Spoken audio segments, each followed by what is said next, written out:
This is Beauty Kumari and you are watching yours IAS। आज के lecture में हम लोग बिहार इकोनॉमिक सर्वे को देखेंगे।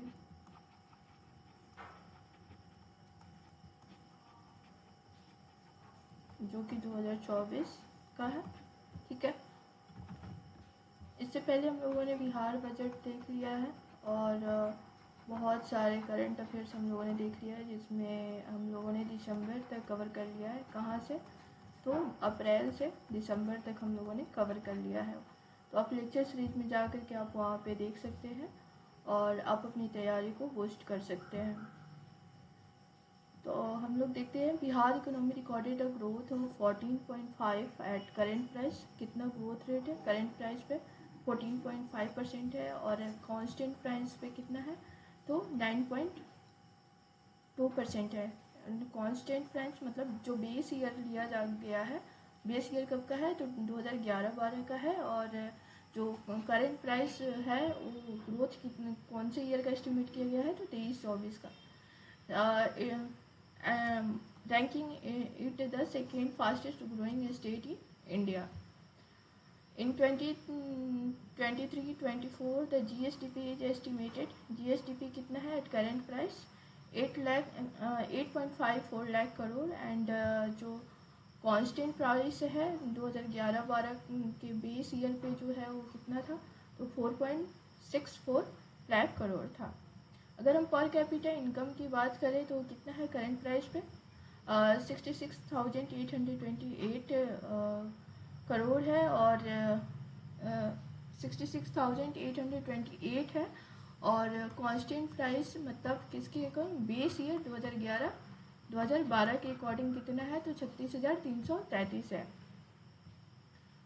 पटना जो है सबसे रिचेस्ट डिस्ट्रिक्ट पाया गया है इकोनॉमिक सर्वे 2024 के अकॉर्डिंग। और शिवहर जो है सबसे पुअरेस्ट डिस्ट्रिक्ट है।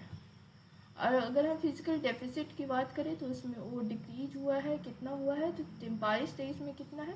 24,830 करोड़ और 23-24 में कितना रहा है? तो 35,660 करोड़। और एस्टिमेट कितना, प्रोजेक्ट कितना किया गया था? 29,95 करोड़ एस्टिमेट किया गया है 24-25 का। अगर हम रेवेन्यू सरप्लस की बात करें तो कितना करोड़ है? तो 2,838 करोड़ 2023-2024 एंड एस्टिमेटेड 1,121 करोड़ इन 2024-2025। आपसे ये भी पूछ सकता है और ये भी पूछ सकता है कि 24-25 में रेवेन्यू सरप्लस कितना एस्टिमेट किया गया है। तो आपको ये भी डाटा याद करना है और अगर 23-24 का पूछेगा तो आपको ये भी याद करके रखना है।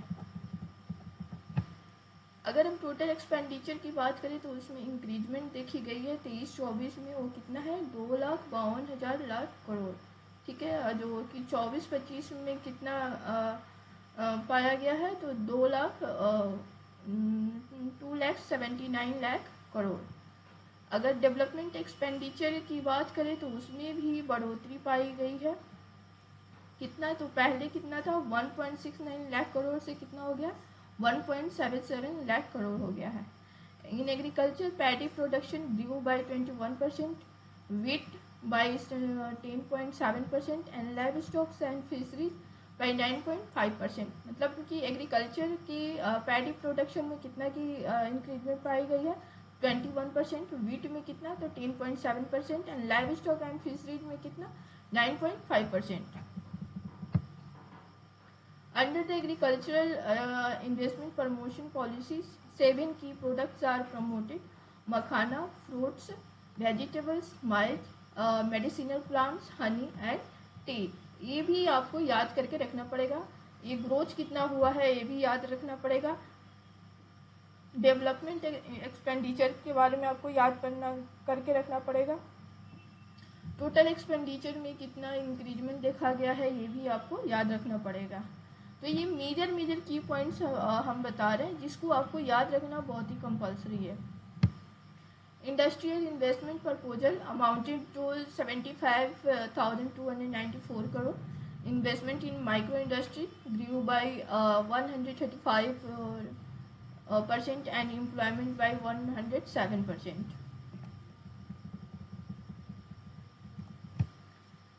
अब देखते हैं कि सर्विस सेक्टर कंट्रीब्यूशन कितनी रही है, तो 58.6% रही है। इंडस्ट्री का कितना रहा है, तो 21.5% रहा है। और एग्रीकल्चर का कितना रहा है, तो 19.9% रहा है GSDP में, मतलब ग्रॉस स्टेट डेवलपमेंट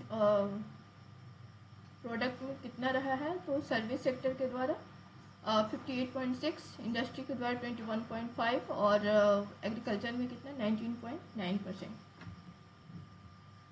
अगर माइनिंग सेक्टर का कंट्रीब्यूशन देखें तो कितना हो रहा है, तो 9% की ग्रोथ रही है इसमें। Length of rural paved roads increase 2005 में कितना हुआ है, रूरल रोड में कितना इंक्रीजमेंट हुई है, तो 2005 में कितना था 835 किलोमीटर और 2025 में कितना रहेगा, तो 1.17 lakh kilometre. Between 2011 and 2024, Bihar registered the third highest growth nationally in the transport and communication sector. Credit deposit ratio stood at 56.3%. Deposit were 5.27 lakh crore and loans 2.97 lakh crore in 2024-25. There has been an improvement in female labor force participation. The overall employment rate was 3.9% and 13.9 among youth, जो कि कौन से age group के under में है, तो 15 से 29 years के बीच में है। इन 2022-2023 Bihar becomes a power surplus state with a surplus of 34 million units, overcoming the earlier power deficit. तो ये मेजर आपके लिए हाईलाइटेड पॉइंट्स थे जिसको आपको याद रखना है, जो कि आपके एग्जाम पॉइंट ऑफ व्यू से काफ़ी इम्पोर्टेंट है। सो आज के लिए इतना ही। Thank you very much.